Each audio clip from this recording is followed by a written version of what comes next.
ఆయన కొడుకు కేటీఆర్ను working president చేసుకున్నాడు. కాంగ్రెస్ పార్టీ అధికారంలోకి వచ్చి రేవంత్ రెడ్డి ముఖ్యమంత్రి అయితే సోదరు మహేష్ గౌడ్ని కాంగ్రెస్ పార్టీ ప్రెసిడెంట్ చేసినాం. కేసీఆర్ ముఖ్యమంత్రి అయితే హరీష్ రావు తారక రామారావు ఇద్దరు మంత్రులు అయిన. రేవంత్ రెడ్డి ముఖ్యమంత్రి అయితే మా సీతక్క కొండా సురేఖమ్మ మంత్రులైనరు, మా పొన్నం ప్రభాకర్ మా వాకిటి శ్రీహరి మంత్రులైనరు. కేసీఆర్ ముఖ్యమంత్రి అయితే సడ్డకుని కొడుకు సంతోష్ కుమార్ని రాజ్యసభ చేసుకున్నాడు.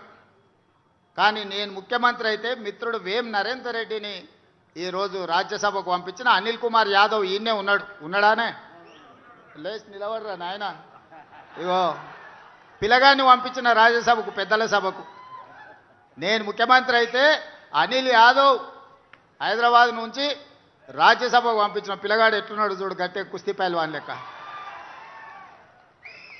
కేసీఆర్ ముఖ్యమంత్రి అయితే ఓడిపోయిన వినోద్ రావును ప్లానింగ్ కమిషన్ చైర్మన్గా చేసుకున్నాడు.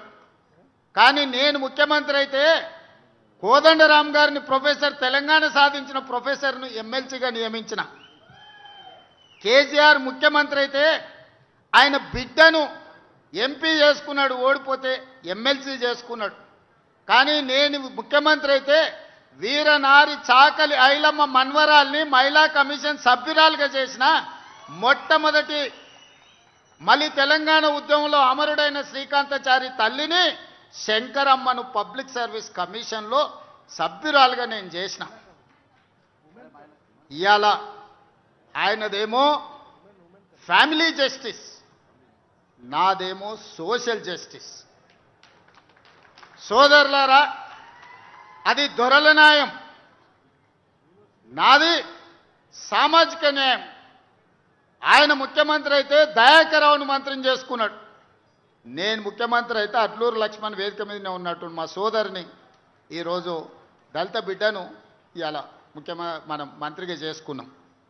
ఒక్కటే ఆలోచన చేయండి, ఇవాళ వాళ్ళు బాధపడుతురు, దుఃఖపడుతురు, శరజొచ్చి అడుక్కుంటురు, చెట్టుకు పుట్టకు కనిపించిన రాయికి రప్పకు మొక్కుతురు. కేసీఆర్ మళ్ళీ ముఖ్యమంత్రి కావాలి ఎట్లయినా అని.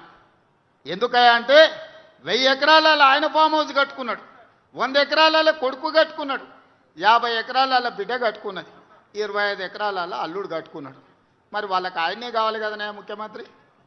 మరి నేనైతే 7 లక్షల ఇందిరమ్మ ఇండ్లు ఈరోజు తెలంగాణ రాష్ట్రం నలుమూలల మా పొంగులేటి శ్రీనివాసరెడ్డిని పెట్టి ఇవాళ గ్రామంలో ఇందిరమ్మ ఇండ్లు కట్టిస్తలే మా సోదరులారా, మీరు చెప్పుండ్రి. ప్రతి గ్రామంలో ఇవాళ ఇందిరమ్మ ఇండ్లు ఎక్కడి నుంచి వచ్చినాయి? మనమైనందుకు, మన ప్రభుత్వం వచ్చినందుకు వచ్చింది. 10 ఏళ్ళు అధికారంలో ఉన్న చంద్రశేఖరరావు అనుకుంటే సంవత్సరానికి 2 లక్షలు కట్టినా 20 లక్షల ఇండ్లు పేదోళ్ళకు వచ్చేటి. ఒక్క గౌడ సోదరుడు కూడా ఇల్లు లేకుండా ఈరోజు తెలంగాణ మొత్తం ఇండ్లు ఉండి ఆత్మగౌరవంతో బతికేటోళ్ళు.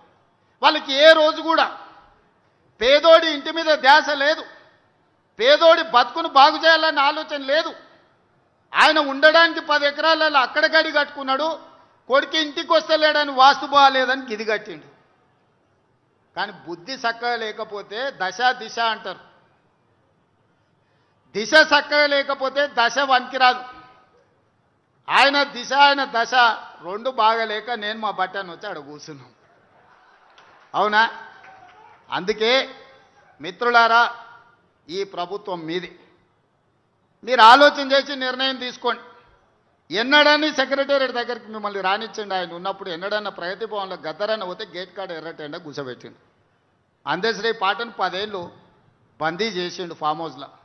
అందశ్రీ పాటకు జయ జయ హే తెలంగాణకు విముక్తి కలిగించింది ఈ ప్రభుత్వం కాదా? గద్దర్ అవార్డుల ద్వారా శాశ్వతంగా గద్దరన్న పేరును చరిత్ర పుటల్లో ఎక్కించింది ఈ ప్రభుత్వం కాదా?